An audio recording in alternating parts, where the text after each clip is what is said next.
Welcome to Visibility Unlimited. I'm Leslie Short, your host and owner of the Cavu Group. We work with companies and organizations to expand beyond their current culture. Visibility Unlimited discusses topics focusing on diversity, inclusion, leadership, culture, and current events. Look out for my book, Expand Beyond Your Current Culture, out January 2021. Enjoy this episode and remember to subscribe to stay updated on future podcasts.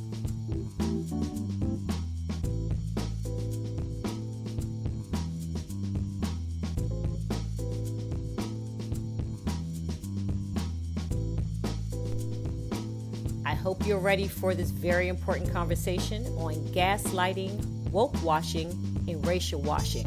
What's the difference? Why is it happening? What is going on? Tune in.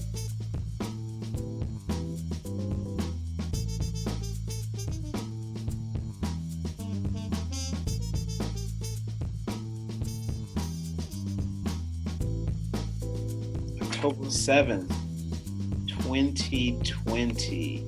Again, welcome everyone to, we again stop counting weeks.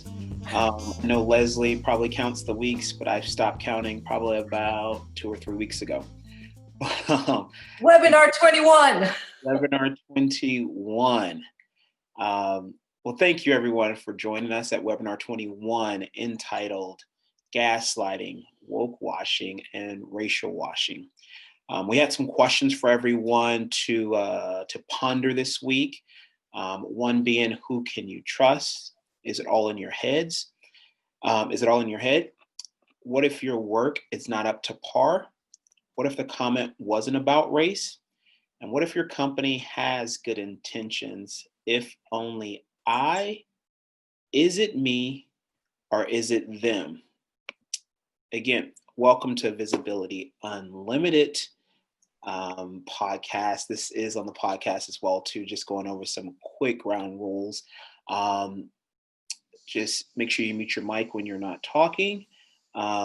Please feel free. It's an open discussion. The more people involved, the better. So yes, ask your questions and just mute your mic afterwards. If you don't know, for week 21 and as previous weeks as well too, my name is Micah Lewis. I am the founder of the Village Collective that works in collaboration with Leslie Short and the Cavu Group and the Visibility Unlimited podcast. So with that being said, I will hand it over to Leslie to introduce herself and get us started. Again, thank you again for joining us.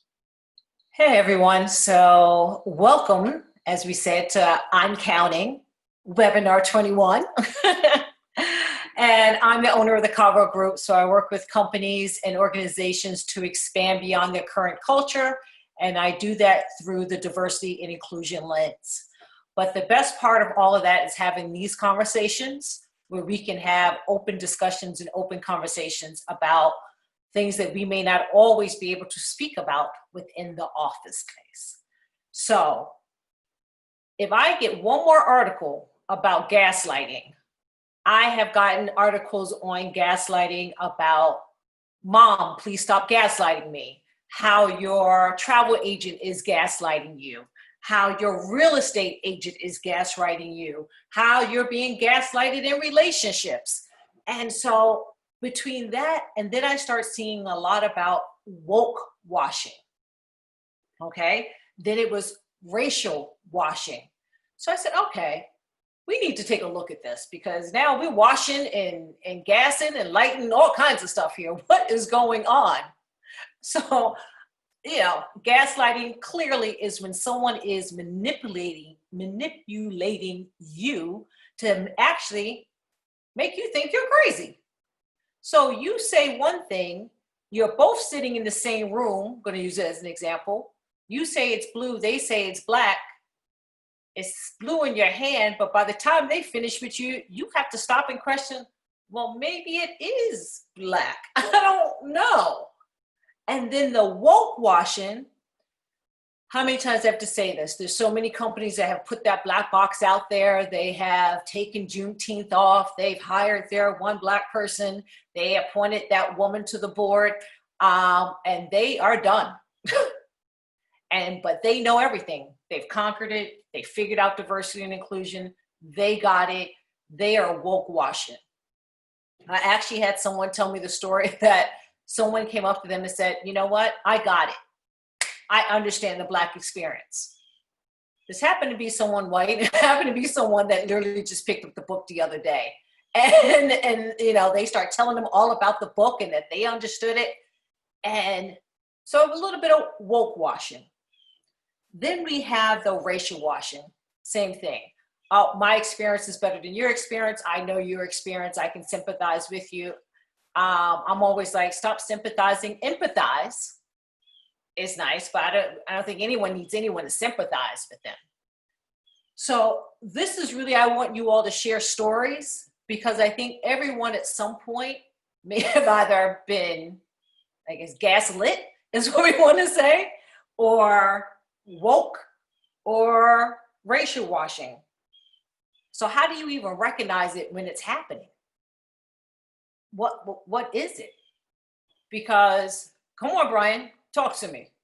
Well, it's interesting because as part of the gay community, come June, there's a rainbow on every fucking thing. Sorry, I can't say that on your podcast, but I did.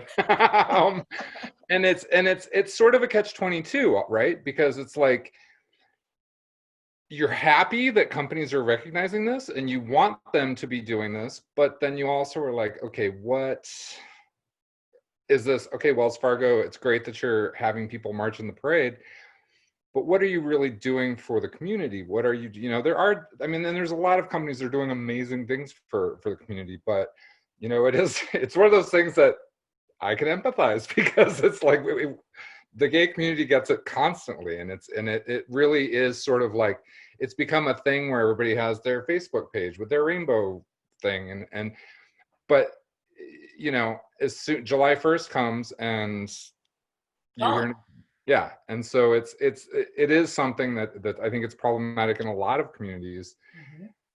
And how you address it, I don't know, but at the same time, you do want people to recognize that, right? I mean, it's better than buying homophobic chicken. This was a conversation I had, and it was with a lawn company. Had put rainbows all over their lawn mower service, and they were like, well, did someone's child just come out? Because this company had been in the neighborhood forever. Was there awakening? So sometimes you don't know. So it is that balance of, are you pandering to the cause, to jump on the cause? It's just like, what is happening now that everyone wants to be woke? It was great to be woke in March, April, May. Some people woke up and now they went back to sleep because they feel that it served their purpose. So it always comes down to, what is this serving your purpose? Is it awareness? That's great. It's awareness, but it's not if the situation makes you have to rethink how you're thinking, then that's not being woke. If you sit in your office and your CEO or manager tells you how woke they are, and that can also be by, someone said to me, they kept telling me I'm getting my promotion. It's coming. It's coming. It's coming. It went. They never got it. That was a form of gaslighting. Can I add something when you were saying about the whole woke washing thing? And you kind of mentioned it or alluded to it, like at the beginning of, the pandemic, closer to like when George Floyd was murdered, and the black boxes that came about, are all these companies, all these major companies that came out and said, oh, we're going to donate this X amount of millions of dollars towards, Black social services or programs and everything else of the sort. I know it from the startup community, there's supposedly a lot of investors that were now purposely looking for Black or brown, like Black and brown minority founders or whatever. And I was literally just on a call before this with the VC, a minority VC at that. And we were having that exact same conversation. Where did all these millions of dollars go to? Because they didn't flow through any community that I know or any other startup founder that I know. And it comes back to it where I feel like a lot of these corporations and we kind of touched on this on previous, podcasts and discussions. Right. I think it would be better. Just shut your mouth. Don't even get up there and raise your hand trying to jump into a conversation if you're not going to follow through with it, because for people like myself and the people that I talk to, we take notice of that, and we purposely try not to patronize those type of businesses from the future. And I'll give a slight tangential example of that here in my neighborhood here. I remember when the protests were coming through, the peaceful protests. Now, I live in a city. I'm not going to say what city I live in, but I can guarantee you I'm a minority in my city. There's probably only a handful of other people that look like me in my city. And so when they had the peaceful protests that come through, there's a lot of businesses that boarded up their windows. And I'm like, what are they expecting to see here? There's no one coming in here that's going to be knocking in your windows. And I purposely don't patronize any of those businesses anymore that boarded up their windows at that time. Because what are you saying? What exactly are you saying, to the community that you're serving by boarding up your windows? But yeah, I just wanted to add that, I'm still waiting for, I'm not going to name out these Fortune 500 companies, Fortune 1000 companies, but there's a lot of them. I'm still waiting for a check or something, because I ain't seen nothing in my communities as of yet. Well, I don't know if you noticed my post actually in the last 2 weeks. I did give credit to the companies that said, we're changing our name, we're refocusing, we're making a commitment. Uncle Ben's Rice, which is no longer Uncle Ben's Rice. Ben's Rice has now come out. They've changed their name. If you notice the Eskimo ice cream, Edie something. It doesn't make sense. It doesn't need to make sense to me, but they actually did hold to their commitment. Now. But is that enough? Wait. Let me finish. Okay. Because now, on my post, I celebrate everyone that made their first step of their commitment. Like, we can't bash everybody. You did it, and within 3 months, you turned around. You know that most corporations don't usually move that fast. Now I always say, I hope your outsides are matching your insides. I hope whatever you're looking at to build exterior, that you're building interior as your company culture, that people are being promoted, that you are looking at a diverse Blacks, but a diverse employee pool. Are you building it? Are you looking at it? Are you recognizing it? Is there pay equity in it? All those types of things. Because that's when the gaslighting happens, when we've already spoken about this before, the CEO that gets on and says they can't find talent, or they can't do this, or they can't do that. That's just straight, to me, that's gaslighting. Because you start to believe, but what happened in return is five or six African-American women executives walked out of the company. They're like, now you got to find 6 more, because we're going to go. You're going to gaslight everybody else saying you can't find it? Guess what? Here's this. And I think it happens a lot with raises and promotions at work. But you also have just the way that is the question I ask, is your work good enough?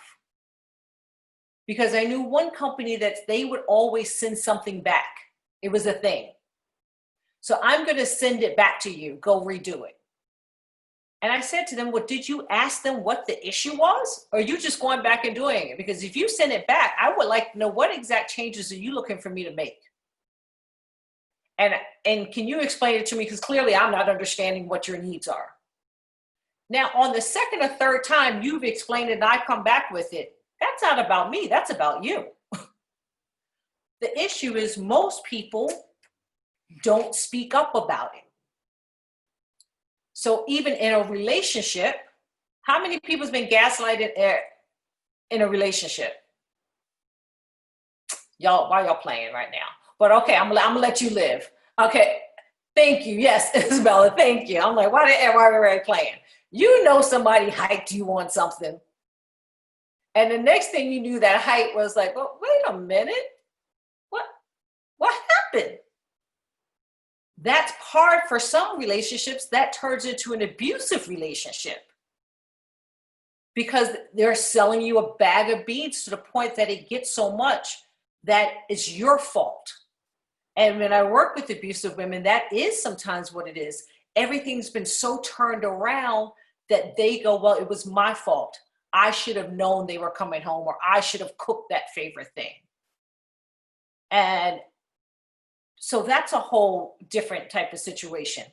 Then the real estate one, that article really got me.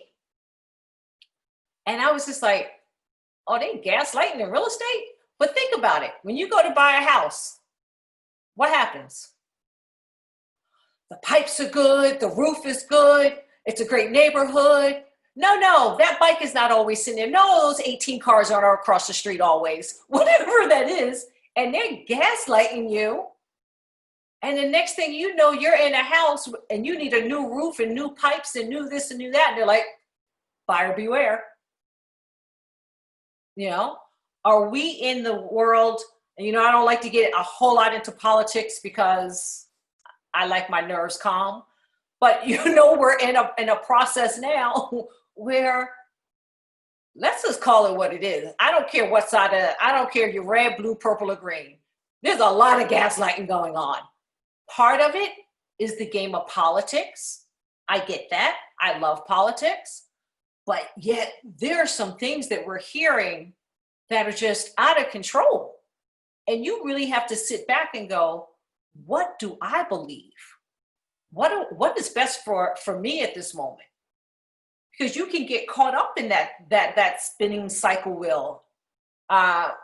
So anyone want to share any of their gaslit, woke lit, racial lit? I have a whole lot of isms and lits in the process of this work. Anyone want to share anything that they knew something was going on, but they weren't quite sure what, and it took them a moment to figure that out? Anyone want to jump in? You are going to make me do all the work tonight?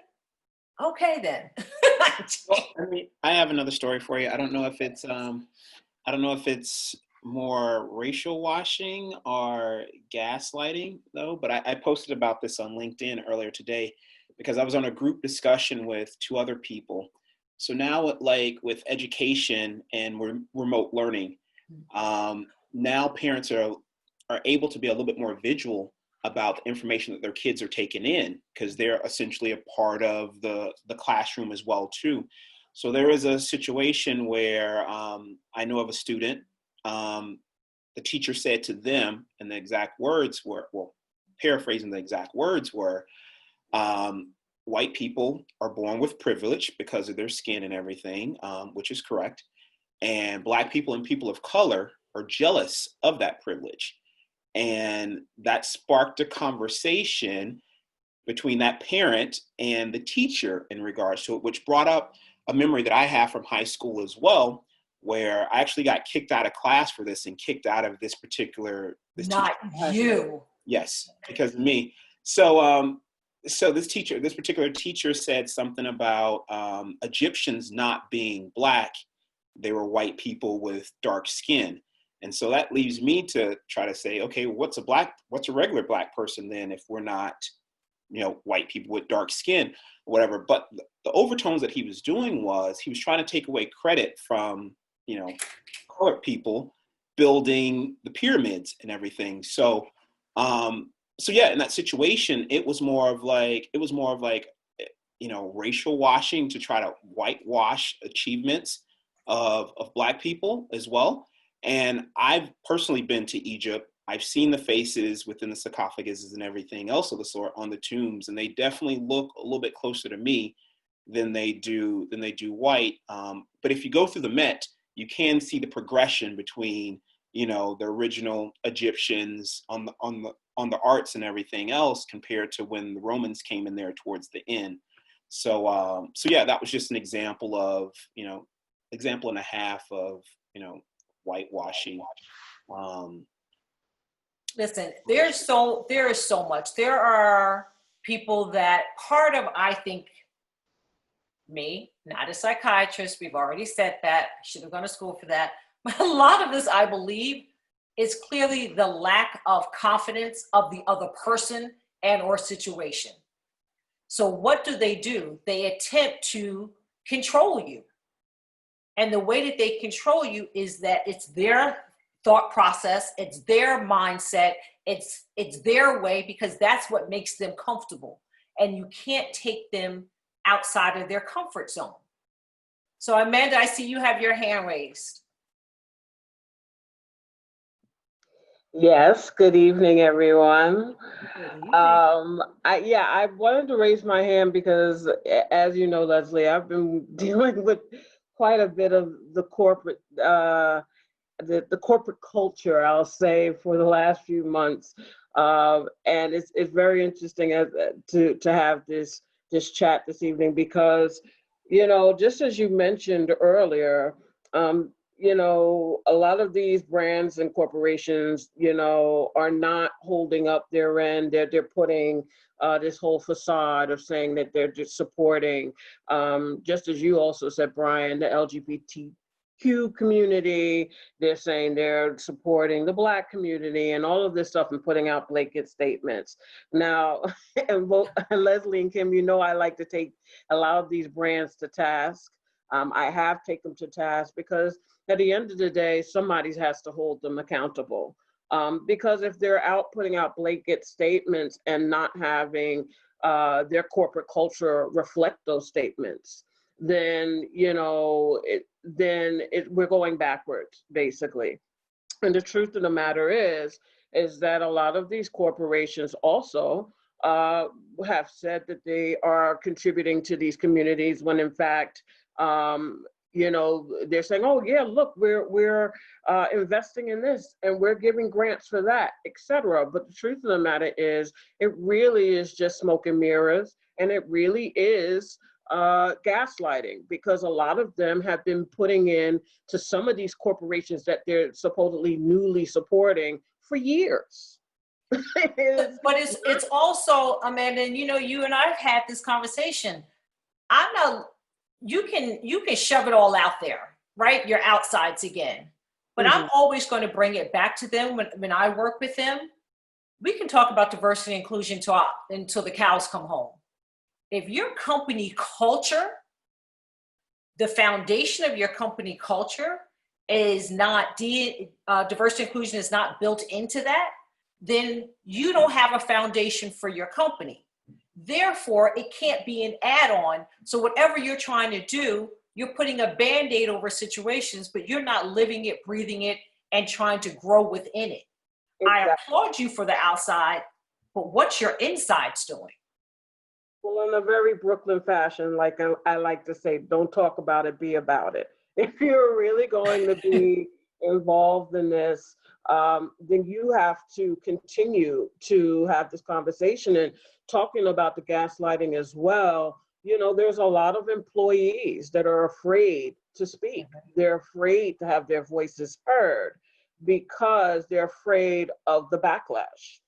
So they're afraid to keep their companies accountable as well on the internal, because, you have a lot of companies as well who have, how many companies have unions and groups and et cetera, saying, oh yeah, we want your voices heard, we want to support you.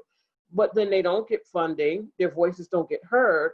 And then if someone really voices out about it, they get terminated, or there's some type of backlash, they don't get promoted. So that's very much a version of gaslighting as well. Well, I've been doing a lot of assessments. And I've been doing either one-on-one with staff or in groups with no executives allowed in the groups and no recordings. And then I'm taking things back and I'm sharing back what I've been told, and understanding that this is an outside person coming in, and that I make it clear this is not a complaint session. This is an understanding of, again, your company culture. Because I'm going to always come back to that, because you can put anybody in a circle of any color and nationality. If you're not prepared to have an understanding of that culture, of that nationality, or that color, you just have somebody standing in the center of a room. And so hire all the people you want. But again, if you're not prepared and your staff is not educated, which sounds crazy, so you have to educate people on how to treat people. But let's be honest, there's an education that is needed, because 6 months ago, how many companies were speaking about race? Very few to any. Now the gaslighting about raises and promotions and all those things, we call it gaslighting now. I think it was called BS back in the day, but in this millennium age that we're in, we call it gaslighting because we have to have a new name for everything. So it's gaslighting and it's woke, whitewashing and racial washing. But let's be honest, none of this is new. We just renamed it. So the question becomes, how do you recognize when it's happening? Anyone? How do you recognize it? Well, I think to Amanda's point, sorry, I totally just lost my train of thought, because I had so many thoughts going on. But you really do start to understand when people are. God, I totally lost my train of thought. I'll let somebody else go and then I'll come back. Sorry. I'll jump in. I'll jump in. I think part of the reason nobody maybe jumped in on your original question, Leslie, before Michael jumped in on his references to education and Egypt. And I agree with you, like, there ain't no way anybody looked like Elizabeth Taylor's Cleopatra back in the day. So, makes for good movies, but that's not who it was, right? Is because, and maybe why Brian's stumbling a little bit, is because, let's face it, there's gaslighting in just about every single angle, aspect in our lives. So much so that it's very hard to determine exactly anymore what is right, what isn't right, and that were real. And that's not to say that anything prior to all of this, especially in this downtime, especially with the increase of social media and media outlets, that beforehand, when there was 3 news outlets, that they weren't doing the same thing. It's just that there wasn't as much of it because it only came from a few places, right? And now it comes from everywhere, from religion to politics to your social life to your personal life, whatever. And so it's very hard to determine, to answer your question, Leslie, like, how do you work through that? Me, like, I don't watch a lot of news because I got too confused. I'm too simple-minded. I can't handle it. So my choice was to just like disassociate and untangle and try to think about it for myself. That works for me. It doesn't always work for others, but it's very difficult. So I'm sitting here listening to everyone that has spoken, and to answer for myself, I feel very bombarded. I feel very very almost isolated because I can't determine what really is working, what isn't working, what's true, what's not true. So that's how I would answer that question. I'm so confused. I don't even know. So here's a situation that happened. I ordered something. So if any of you know me, I'm not the banana up the tailpipe girl. I'm direct. Give it to me. If there's an issue, tell me there's an issue. If it's not, I'm cool. Like, let's just work through it and let's keep it moving. So I ordered something, didn't receive it. I emailed. They gave me we're in the pandemic. Things are taking longer to ship, blah, blah, blah. I was like, okay, I understand that. Left it alone. 3 weeks later, hey, by any chance, do you have a tracking number? Any update? Oh, Ms. Short, we're so sorry. Third email. I'm trying to hold on now. I go again. Then I'm like, something's not right. But I was charged for the item. But they're being so nice that you don't want to be that person. right? You don't want to be the crazy person like, yo, enough of being nice, give me my stuff. So, well, 2 days ago, the other side of Leslie came out. I was like, listen, the niceness is now over. I get a tracking number, I get a refund, I get this, and I just broke it down. This is what I need from you, and you had 24 hours to return it to me.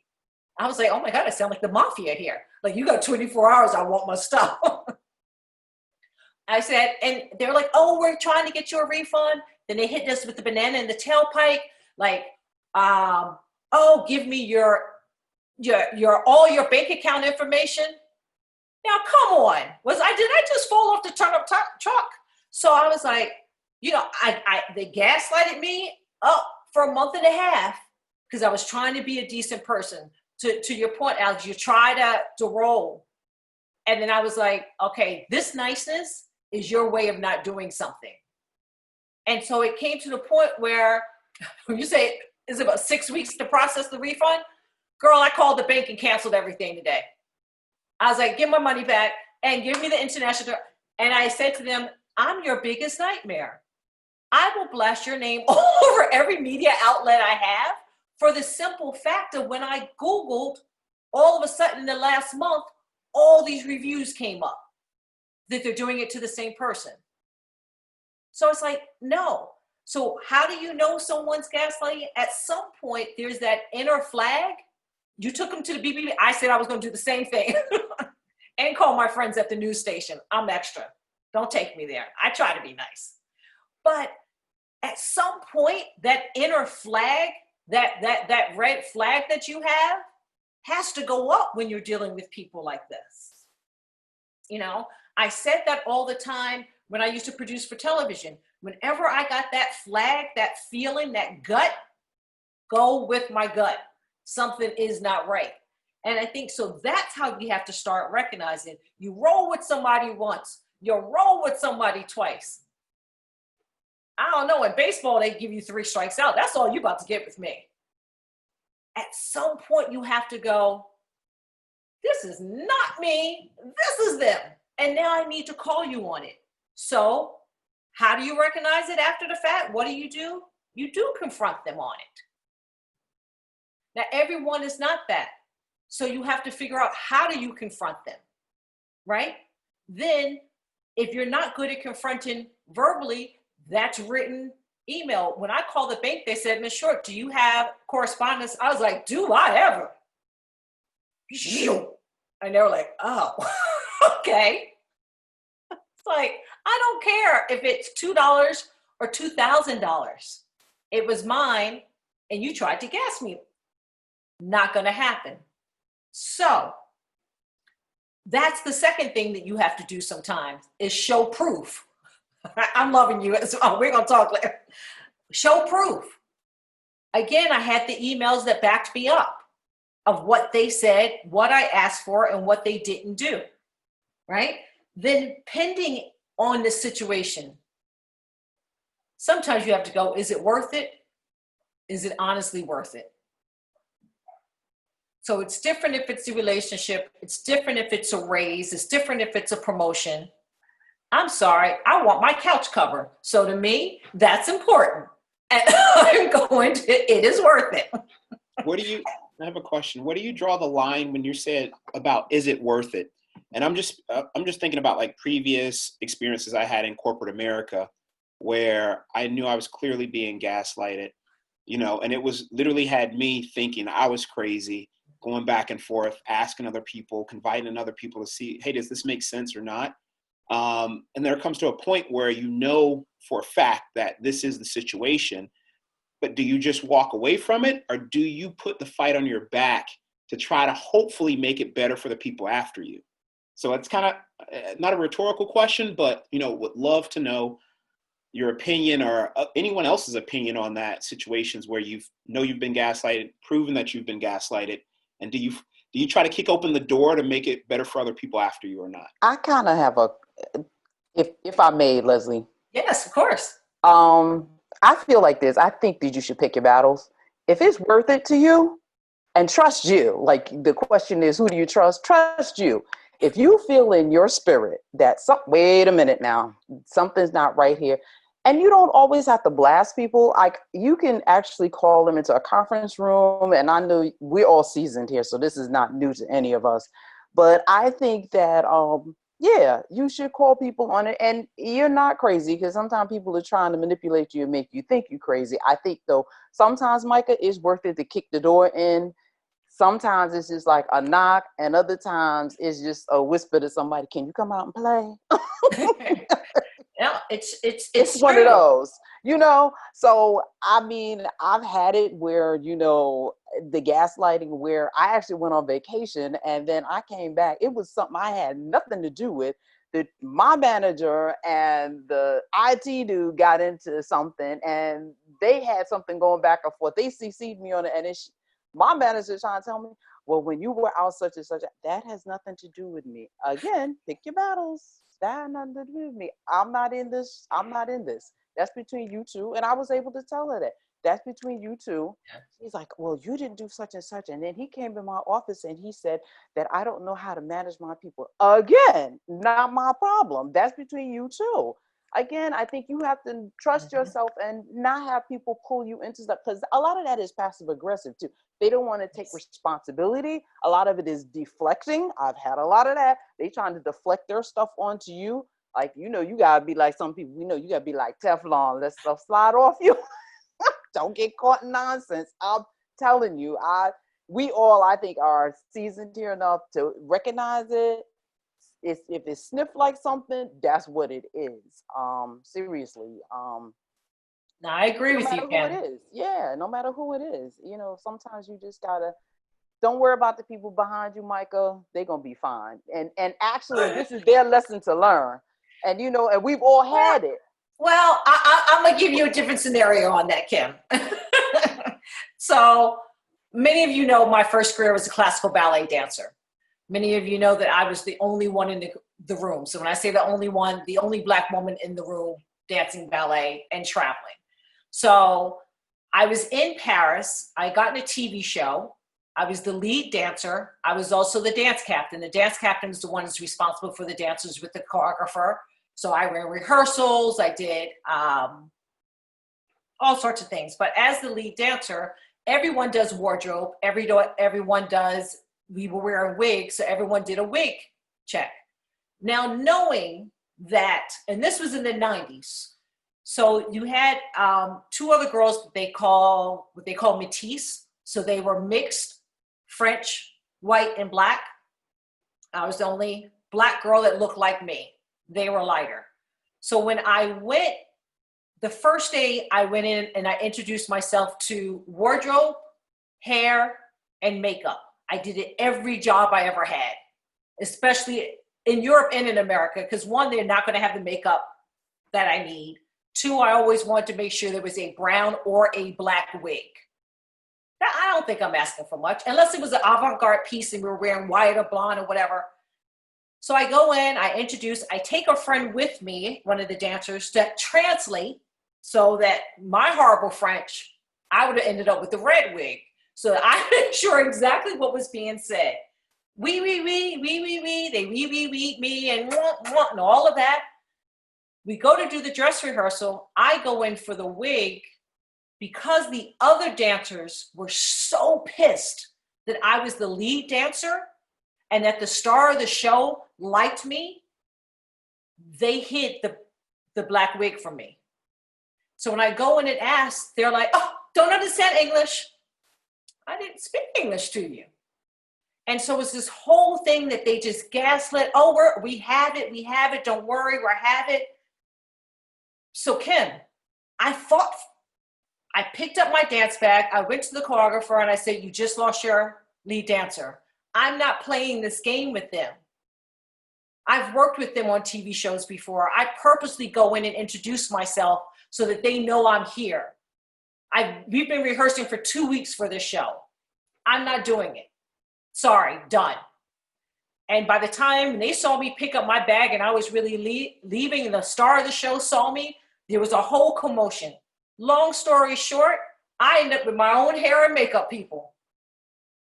So keep playing around. Now you're pissed off even more, but you know why I did it? Because I wanted to make sure the next Black dancer that walked into the show would not have this fight, because that was my job to do. Because before me, my dance teacher had to get dressed in the broom closet because the white parents didn't want her in the same dressing room. So sometimes this battle is necessary for the next generation, but you need to pick it. And so is it gaslighting? Are you defending someone, or just going to give in because you know that person is a bully, as opposed to something is right and just? That's, again, is that thing where it's a personal thing, how far you want to go with it. Whether it's a relationship, whether it's a job, whether it's racial issues. It's something you have to figure out what works for you. Amanda, I see your hand again. Yes, because the other thing I wanted to mention is, and why I think that it's always, I mean, again, it's to each his own. Not everyone is confrontational, or that some people are non-confrontational, really don't want to deal with it. But I just want to bring up another thing that sometimes people don't think about. The fact of the matter is gaslighting can be toxic and contagious. And why I say this is because you have some people who have been gaslit, and I wish my younger self, when I now realizing, as you said, Leslie, it's called gaslighting now. It was certainly called something back then, but it's gaslighting now. But and I saw this happen with a young lady in a corporate setting as well, where she was being basically gaslighted, treated as though she's not doing her job. Treated as though, she's crazy. And then the office talk of people saying, oh, she's not on top of it, et cetera, all because her manager was gaslighting her, and the fact that it became an emotional toll for her and she ended up quitting. And then the next girl came in and they started the process all over again. Simply because that manager did not like that person or wasn't, happy with what they were doing, or they were trying to cover up their own insecurities. So, when I speak with other employees or even C-suite leaders, and they feel like they're being in that space where they're being gaslit, or they're really insecure because people are treating them in that manner, I always like, you know what, you've got to stand up and say something. You need to keep the receipts, as everybody likes to say, I have receipts. You need to keep the receipts in every form that you possibly can. Because, see, this is the part we don't talk about, is the emotional toll that can come from being gaslit and not addressing it. So that's the reason why, even like I said, I learned from my younger self. Now I'm like, okay, wait a minute. No, I have receipts. No, that's not right. And be ready, because I'm coming for you. But not everybody has that, but at the same time, even if you're a non-confrontational person, I would certainly find ways, even if it's via email or having an advocate or having someone that can mediate, to address the issue rather than let it go. Well, that's what I was about to say to Dove. Like, you must be a mediator, because part of being a mediator is to say, I believe I heard you say, am I clear on what you've just said? And, some people are great at that, and others, share, if you would like to share more about how that works for you.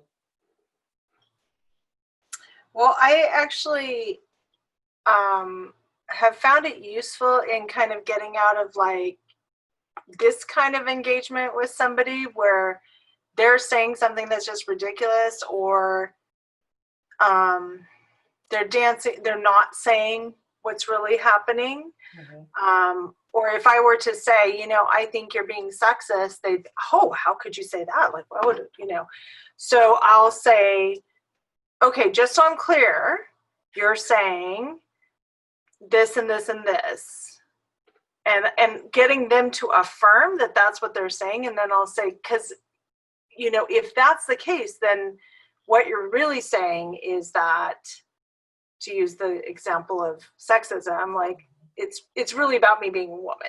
You know, so I eventually come back to that point, but they've already built the case for it by asking those kinds of questions.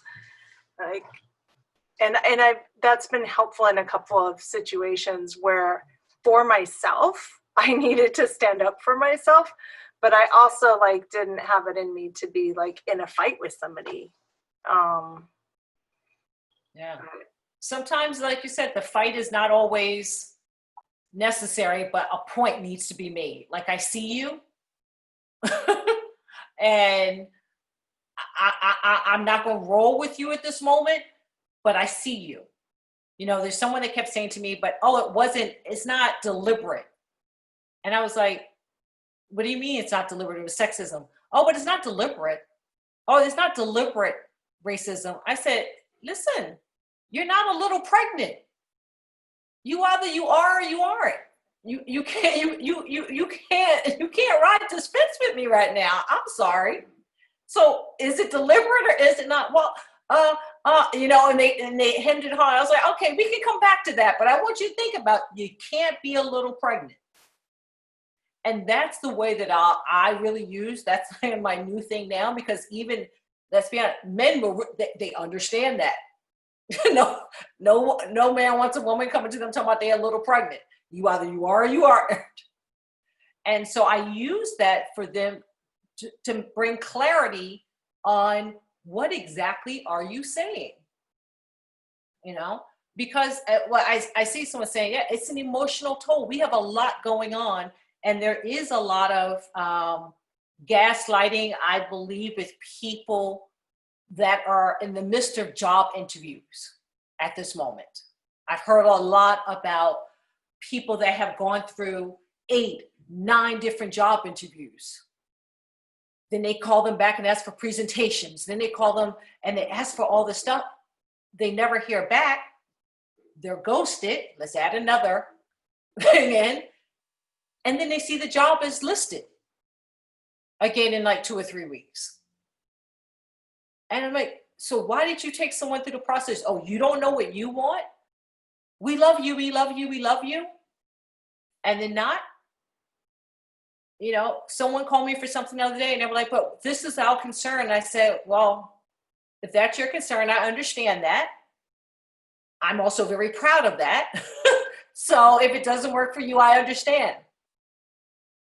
And because you can't let people sometimes whine you into their, I don't want to say delusion, but into their world of their definition of what's happening. You know, I think, you know, Kim and I are both mediators, and we both have mediated together, and we've heard a lot of stories, and there's times where you just have to sit back and go, so this is what you've understand, and can you tell me again how you see it? Because as simple as the word respect, when you put that word on the table and ask somebody what that means, it's 2 different things sometimes. So here, they're hyping you on this over here, when you think you're getting something else. So it is really, we're in a time where we need to step back. And I think several of us said, go with your gut. And if it doesn't feel right, sound right, or look right, take a step to the left or take a step to the right and evaluate what it is for you. Yes, Jackie, it was a title of 1945 movie. I saw that as I was researching it. I kept saying, this is nothing new.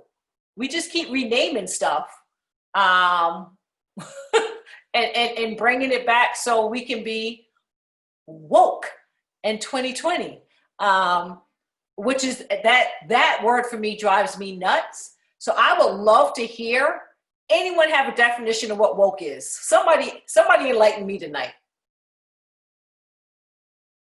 Chickens. I can't stand that word. I'd help you, but I want to know what it is too, quite honestly. Okay, I'll try. Go for it. All right, so I participate in a group for, it's a Facebook group for parents of Black children. And the cultural guides there are really putting in their time and labor to make sure that, you know, to help us learn to raise and to really decenter ourselves and center the children. And the leader of the group recently had actually several times had to tell the women in there, because there were many people in there kind of attacking others who were new to the process and learning, right? So all these people who had been around longer in the group were now coming down hard on others who were learning. And so she kind of brought things back together, had a few like recentering, refocusing the purpose of the group. It's not, when you're trying to be woke, it's almost like you're fronting or putting on airs or trying to be, look how much I know, look how much more advanced I am than you in this process. Good, thank you. Yeah. No, it is funny that it is the, oh, I know so much, or I'm so in the center of it all, or I've done it for 2 weeks, so I'm the expert now. You know, Yeah. I always laugh, like everybody all of a sudden is the virtual events producer. I've gotten 18 emails. I'm a producer for virtual events. I was like, what, for the last 4 weeks? Like, stop it. Take that off your resume. So now, I'm using it in a light way, but they're all the expert now. And I'm like, that's great. You know how to break out everyone in Zoom rooms. That's not producing an event. Stop trying to be that woke. I'm new. I'm new, but I'm not new. Because I get it now. I understand it. Whatever it is. You see that a lot in the financial independence community as well. There's a lot of that going on. You see that especially directed at the women who are learning about finances and saving and investing. Lots of splaining going on of all types. Lots of, I know so much more than you. You can't possibly know about this. And then you get to a point where you end up having to create safe spaces for those people just to avoid all the woke people. And the term was really, thank you, the term was really reborn, again, through this racial and social justice moment of where, let's call it what it is. White folks lifted their heads and said, oh, how could this be? No, there's an unjust. I'm going to march and I'm going to do this. And let me explain very clear. We do not do any of this alone. We need everyone, okay? So I'm never going to knock anyone for jumping in and if they just woke up. But I ask, if you're just waking up, that you take the covers off. You step out of the bed. You look around to the left or the right. You get up and you do a stretch. Then you go to the bathroom. And you have a routine. Folks will be like this. Boom, I'm here. And you're like, whoa, slow down. And I say that when I'm working with corporate companies, and sometimes I'm like, you're so busy to rush out the gate. Let's figure out where you're going first. Let's make sure we have context to this. Let's make sure we're understanding why this is now so important to you. See, And how do you do it as a collective? I'm like you. I don't like that word woke. I think it's very divisive, and it's very, it makes people, it's another hierarchy. It's another level that people are now putting on us.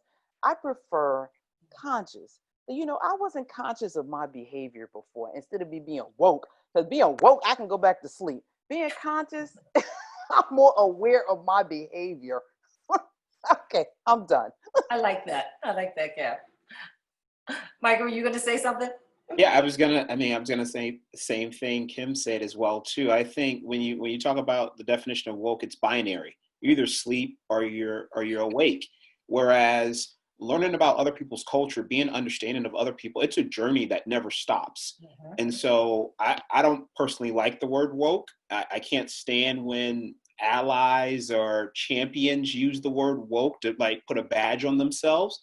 I think it's literally a journey that everyone takes through their lifetime trying to understand one another and the differences and the diversity of the world. So that's the last thing I wanted to add on there as well.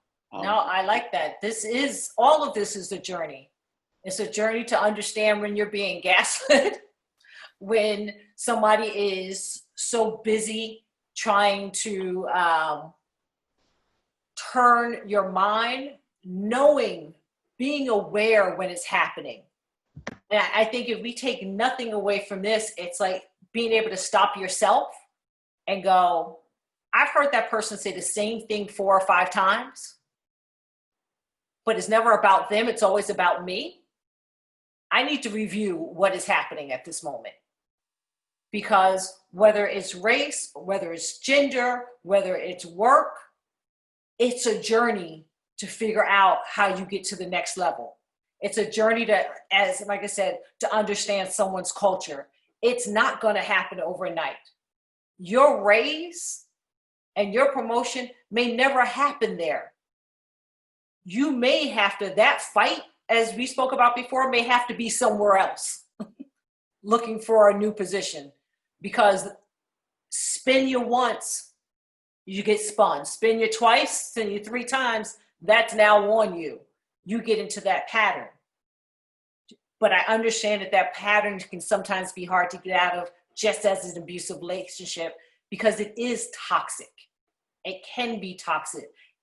And you need to have your folks next to you where you can say, wait, wow, can I talk this through with you?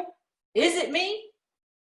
And if some of you know me, I'm the first to call and go, I need to have a conversation, because maybe it's me. Maybe I'm in that mood today that I heard something wrong, or I'm taking it a different way. Before I make a move, I need to have some other people hear this. But you also have to know who your trusted people are. We're almost out of time again. This hour goes so quickly with all of you. As always, I say thank you for joining, for having the conversation on gaslighting, racial wokeness, or lack of wokeness, and woke washing. I always appreciate you joining. You know that you can always hear this and hear yourselves on the Visibility Unlimited podcast. And I look forward to seeing you not next week, but the following week for a new topic. You say it's 3 hours. Good night, everyone, and thank you again.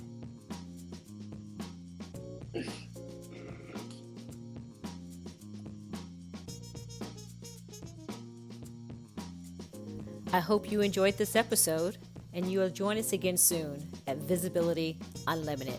Thank you.